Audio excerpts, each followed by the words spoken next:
What's going on YouTube? Welcome back to the Thomas Gallery. Today I want to talk about art in geography. Now you probably see this title and think it's like, what? Okay, I understand, I know what art is, I know what geography is, but how do they relate? Well, let's talk about that. Art in geography from many different aspects, from a political aspect, from a religious aspect, economic aspect, excuse me, from a, to put it plainly, a egotistical aspect. Many different reasons why I will put art in and geography together and try to relate them. So here we go. When I think about art coupled with geography, I automatically think about maps. Maps of old, maps of new. Globes, when people make a globe. And there's a term for that. The term is called cartography. Cartography is the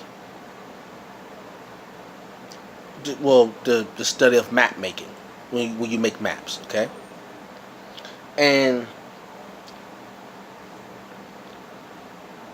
whether people believe it or not, how we view the world, or how we view our place within the world, literally, is dependent on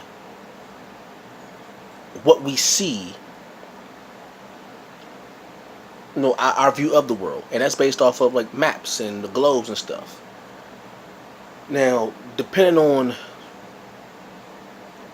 what kind of map you use, your view can be changed.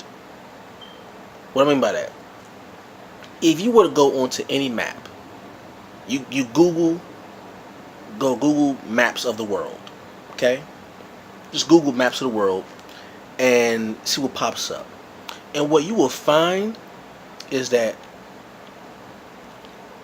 there are different kinds of maps. There's multiple kinds of maps. There's actually is no one particular map of the Earth.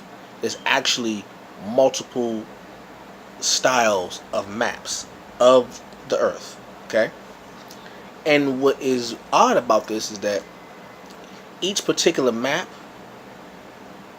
can tell you or give you a clue as to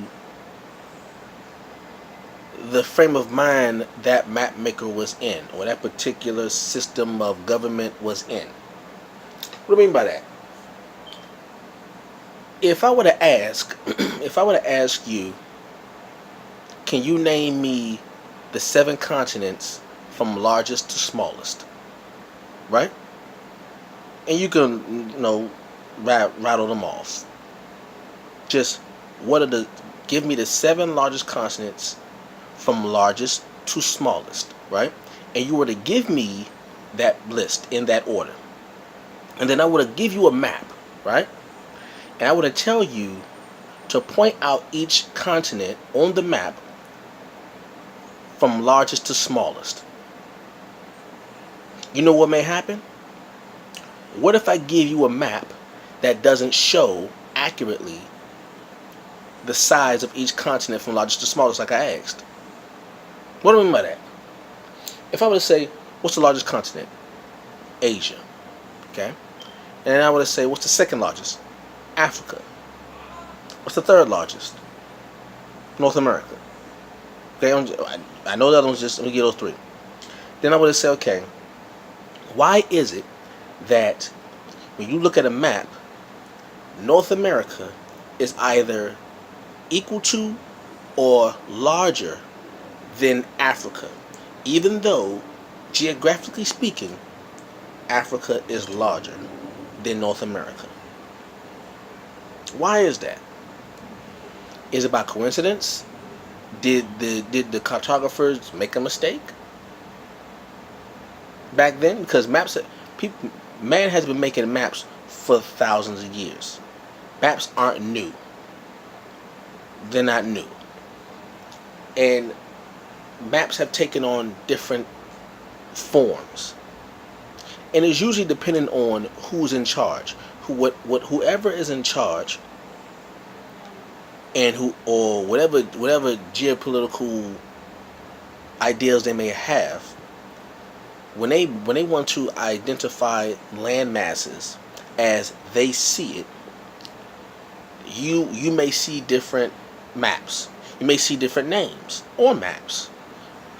Excuse me. Like, for instance, there was once upon a time where the Atlantic Ocean was not called the Atlantic Ocean. Okay? There was once upon a time where there's a map where the Atlantic Ocean was not called that. It was called the Ethiopian Sea. Now, why is that? Why was the Atlantic Ocean at one point in time called the Ethiopian Sea or Ethiopian Ocean? Why was that? Well, that can kind of tell you where the map came from. Okay? Or you could say, why is it that we all know that Africa is larger than North America? So why is it, if I can Google right now, I can find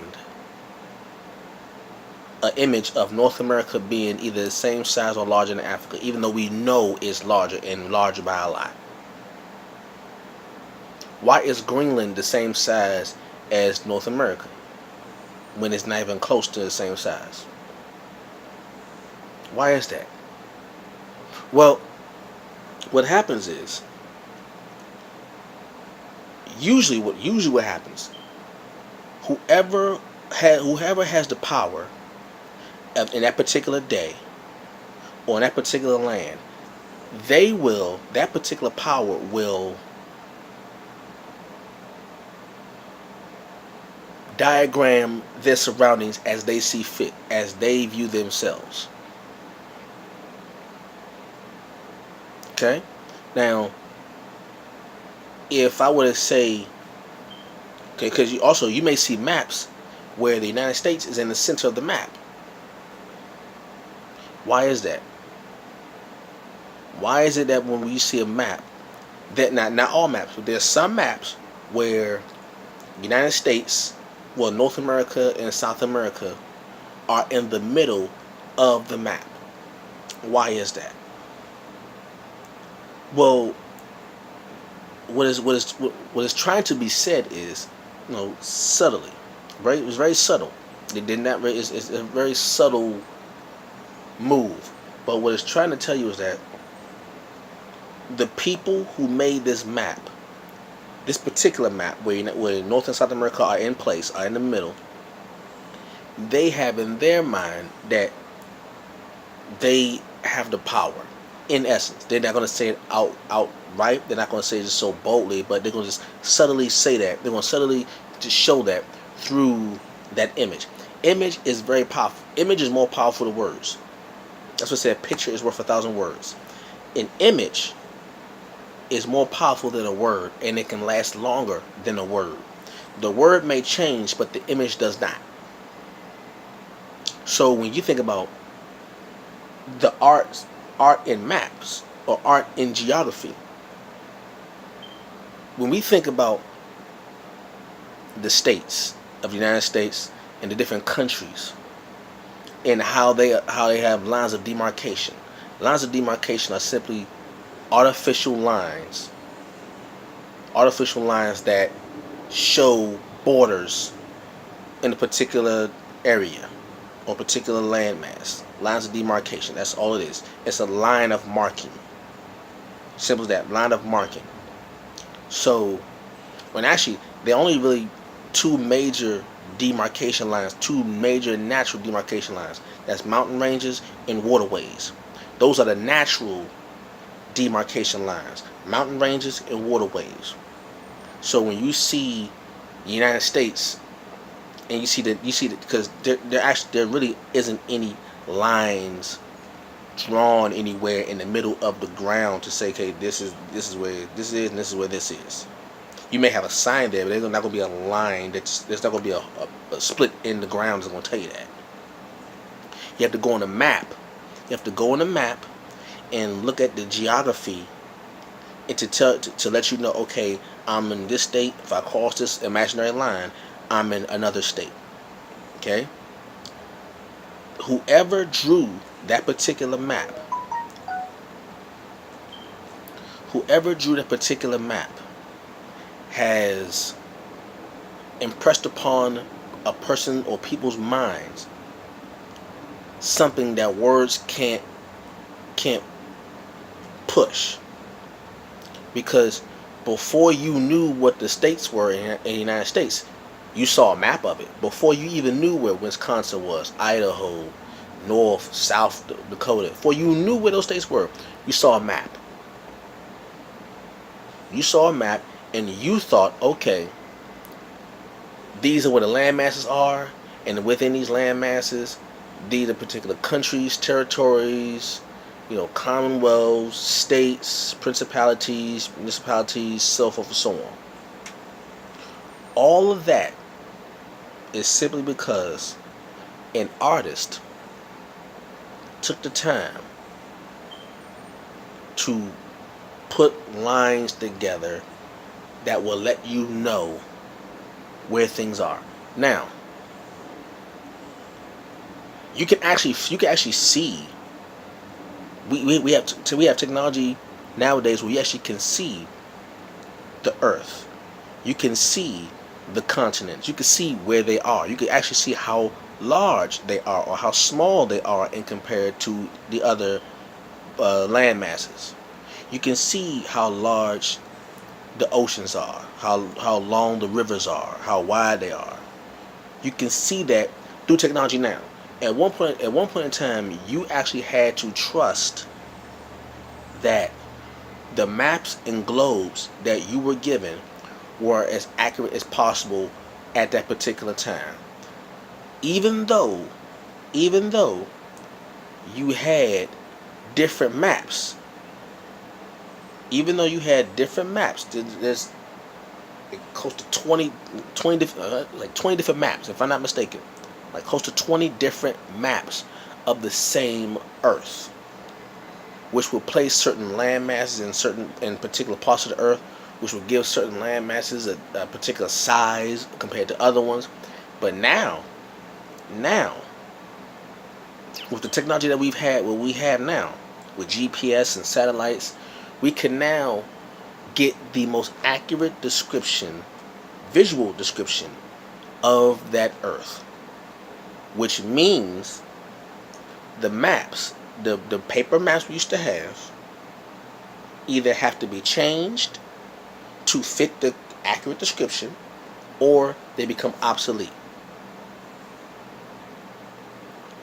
But oddly enough, there's still some people who will trust the map fully to say, okay, and people won't even recognize it. If someone says, what's the largest continent? If you give them a map, they may point to the one that may look the largest, even though geographically they may not be accurate. Somebody may take a map and say North America is larger than Africa, even though geographically that's not true. But according to the map that they see, they may say that. So how much does art and geography play a hand with each other? Extremely close. It's so close that you may go through your entire life never realizing how much your brain has processed this to the point where you never question it. It's so subtle, you never think to question what you see and how accurate it is. Even if you have technology that can accurately show you these things, it is so subtle. Art and geography has melted together so subtly that people will fight over demarcation lines, but the people who live in those areas are the same. Ethiopia and Eritrea are the same people, yet they fought.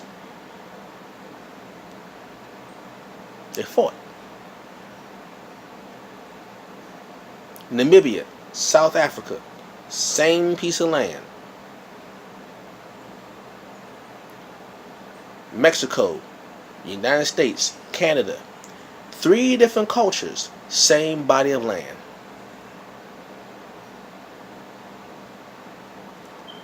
And the map, the art in geography, the cartography, the map making is a big part of that. It's a big part of that conflict. It also be a part of the resolution, but there's a lot of conflict going on because of how people view themselves based off maps, based off of art and geography. Okay, so be mindful of that. Be mindful of that blend.